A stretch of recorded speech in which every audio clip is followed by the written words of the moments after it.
समान सिविल संहिता। सिविल संहिता का मतलब क्या होता है? सिविल संहिता का मतलब क्या होता है? समान सिविल संहिता, कॉमन सिविल कोड, इंग्लिश में क्या कहते हैं? कॉमन सिविल कोड, समान सिविल संहिता। देखिए संहिता का मतलब होता है कानून, संहिता का मतलब क्या होता है? कानून। समान सिविल, समान मतलब होता है इक्वल, तो भैया इक्वल तो सबके लिए होता ही है। हमारे देश में कई तरह के कानून हैं, कई तरह की संहिता है। जैसे आप अगर मारधार कीजिएगा, उमच के पीटा जाएगा आपको, दंड संहिता के तहत, penal code, IPC, Indian penal code, दंड संहिता। कोर्ट में जाएंगे, कोर्ट में कौन सा प्रोसीजर फॉलो करेंगे?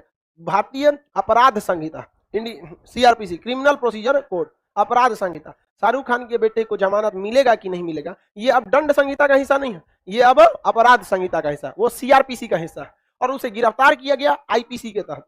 तो जैसे दंड, सजा देने के लिए दंड संहिता, यानी अपराध रोकने के लिए दंड संहिता। चुनाव में आचार्य संहिता, चुनाव होता है तो आचार संहिता, संहिता का मतलब क्या होता है? नियम कानून, आचार संहिता। उसी तरह शादी विवाह के लिए सिविल संहिता, शादी विवाह के लिए सिविल। तो भारत में 3 सबसे प्रमुख संहिता, दंड संहिता, आचार संहिता, सिविल संहिता। अपराध करेंगे तो दंड संहिता, अपराध करेंगे तो दंड संहिता। आगे बढ़े, अपराध करेंगे तो दंड संहिता। स्वाति कुमारी, सही है बाबू, आपका सारा सही है, ठीक है। छोटा छोटा में लिख के भी भेज दीजिएगा तो सब समझ जाएंगे।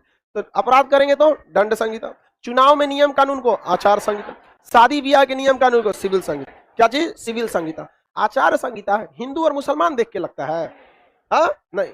दंड संहिता हिंदू और मुसलमान देख के लगता है, लेकिन ससुरा शादी ब्याह का नियम हिंदू मुसलमान देख के लग जाता है। गलत बात है यहाँ पर। देखिए सुप्रीम कोर्ट या संविधान कहता है आपको जिस रीति से शादी करना है आप उस रीति से कहिए। आपको 7 फेरे लेना है, लीजिए, कोई ऐतराज नहीं। आपको घोड़ा पे चढ़ के शादी करना है, कोई दिक्कत नहीं। गधा पे चढ़ के शादी करना है, कोई दिक्कत नहीं। आपको, हमको रीति से मतलब नहीं, लेकिन शादी ब्याह के जो नियम है कि मतलब एक व्यक्ति एक ही शादी कर सकता है, एक साथ 2 पत्नियों को नहीं रख सकता है, तो ऐसा नियम सबके साथ होना चाहिए, समझा क्या? और डिवोर्स के लिए भी, जो डिवोर्स होता है शादी के तलाक का, वो भी सबके लिए एक जैसा होना चाहिए। सबके लिए कैसा होना चाहिए? एक जैसा। मतलब किसी का भी डिवोर्स हो रहा है तो उसको कोर्ट को इन्फॉर्म कीजिए। जैसे देखिएगा 2 आईएएस अधिकारी थे, अख्तर अमीन और टीना डाबी, इन दोनों के बहुत मतलब दोनों यूपीएससी टॉपर था सब यहाँ पर। एगो आईएएस में, यूपीएससी में टॉपर था, तो फर्स्ट सेकंड रैंक में ही सब था। तो इन लोग की शादी ब्याह हुई, बाद में इन लोगों में जमा नहीं, तो ये किचाइन करने गए नहीं। उन लोगों ने कहा कि देखिए हमारी मेंटेलिटी मैच नहीं कर रही, और कई बार ऐसा होता है कि मेंटेलिटी मैच नहीं करती। तो उन्होंने जोधपुर के फैमिली कोर्ट में आदेश दिया, लिखित दिया कि हमारी मेंटेलिटी मैच नहीं कर रही। कोर्ट ने कहा ठीक है, आप लोग 6 महीना थोड़ा अलग रह के देखिए, इसके बावजूद अगर आपको लग जाता है कि नहीं आप लोग अलग आराम से जी सकते हैं, तो हम आपको फाइनल मोहर लगा देंगे।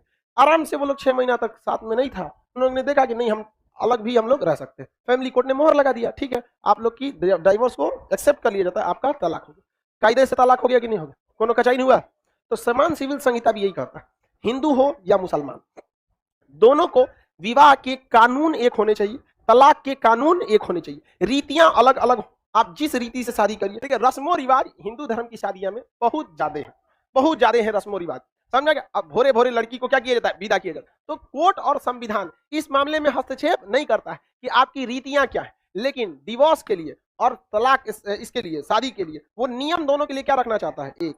कोर्ट का कहना है कि इस्लाम धर्म हो या हिंदू धर्म हो, शादी करेंगे आप अपने रिवाजों से शादी कर लीजिए, लेकिन जब तोड़ने आएंगे ना तो हमको इन्फॉर्म कीजिएगा, हम डिसाइड करेंगे कि शादी तोड़ना है कि नहीं तोड़ना है। आप खिलवाड़ बना के मत रख दीजिए, समझ आ गया कि नहीं आ गया? और दूसरा, पॉलीगेमी नहीं कर लीजिए। जैसे आप पॉलीगेमी भारत में बहुत देखेंगे, यहाँ पर बहुत बड़े बड़े लोग भी शादी की, एक आदमी 2-2 शादियां कर देता है। तो कोर्ट कहता है कि शादी ब्याह में पॉलीगेमी भी नहीं होनी चाहिए, एक आदमी 2-2 शादी ब्याह नहीं कर सकता।